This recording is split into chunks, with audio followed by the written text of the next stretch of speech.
મિત્રો આ વિડીયોમાં હવે આ બધી વસ્તુ મારે એસટી વેસ્ટ પડી છે જ્યાં હોય ત્યાં વસ્તુ હવે આ મકાનનું કામકાજ પૂરું થઈ જાય એટલે ધીરે ધીરે બધું ગોઠવવાનું છે. જો આ બાજુ આ રસોડું છે, બીજો રૂમ છે, 3 રૂમ 4 રૂમ છે, પ્લસ ઓસરી છે, તબેલો છે, ઘણું બધું છે બાકી કામકાજ કરવાનું.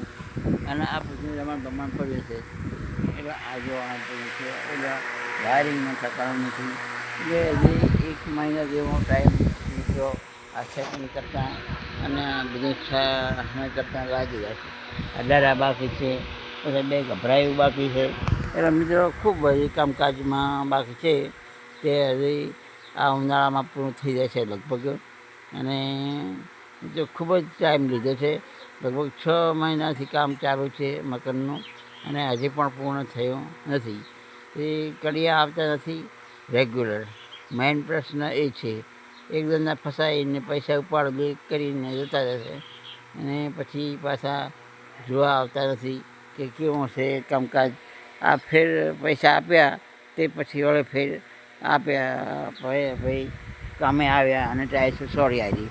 વળે ત્રીજી વખત પૈસા આપશું ત્યારે વળે બધું બાકીનું કામકાજ જે બારી બારણાં છે, જે બાકીની ટાઈલ્સ સોડવાની છે તે બાકીની છે ભૈયા એ આવું બધું કરે છે કડિયા. એટલે કડિયાને એકદમ પૈસા આપી ના દેવા પહેલાંથી. ટુકડા જેમ કામ થાય એમ જ પૈસા આપવા.